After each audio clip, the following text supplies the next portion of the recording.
Verk vetrarins hjá leikfélagi Dalvíkur ber nafnið Lík í óskilum. Hvað getið þið sagt mér þetta verk?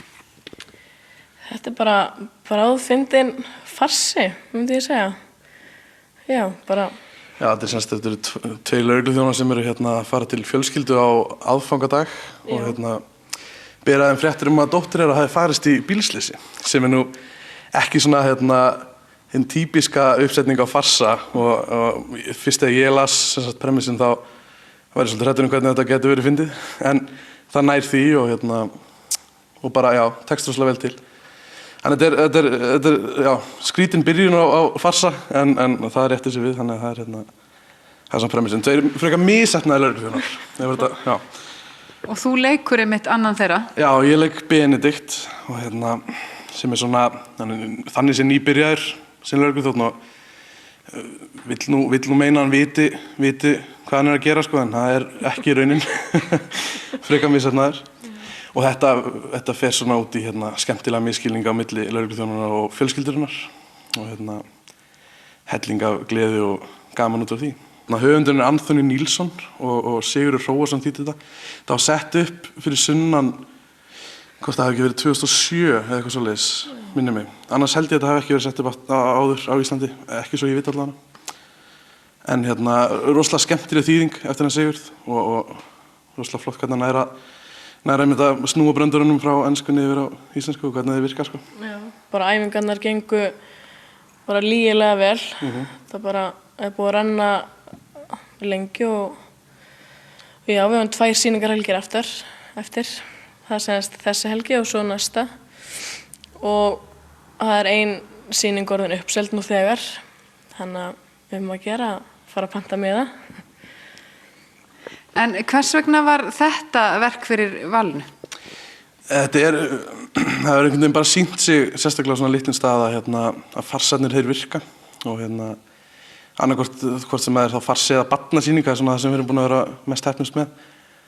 Og þetta handrit bara svolítið stóð upp úr þegar stjórnin var að velja. Ég reyndar tók ekki þátt í því ferli, en ég frétti bara að þetta hafi verið svona hvað skemmtilegasta handritið af þeim sem stóðu fyrir valinu, sko. Þannig og það skila sér mjög vel í sýningunni. Það er rosalega gaman hjá okkur leikhópnum að búa að vera á æfingarferlinu og ég held að það skila sér aldrei salin, sko.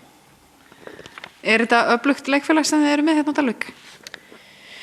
Sko já, þetta er náttúrulega bara, við erum mjög lítið félag, en þeir sem eru starfandi eru mjög virkir.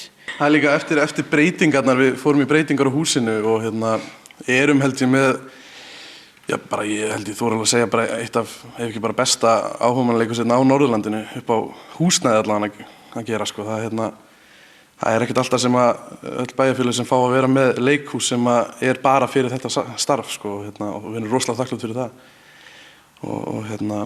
Og bara líka kemur mann alltaf mikið á óvart að koma inn í svona starf með áhugamannaleikhúsi og hlutinni sem er að gera með fólki sem er að gera þetta frítt og er að gera þetta bara einskæðinu vilja, sko. Það er ótrúlegt að svona hluti geta virkað svona vel, sko.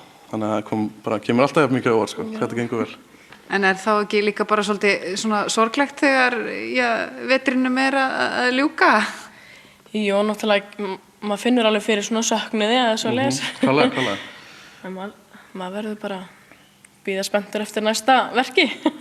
Já, við höldum rosalega vel hópinn og starfið sem slíkt, sko, bæði æfingarferlið og sýningarnar, þetta er rosalega keisla náttúrulega og mikið keyrt á þetta, en rosalega gaman og eins og segja, það er svona ástæðan fyrir að maður kemur alltaf aftur, sko. En sem sagt, þeir sem vilja láta kitla hláturtaugarnar, þeir ættu að drífa sig hingað á Dalvík á Lík í óskilum. Já, ekki spurning, sko.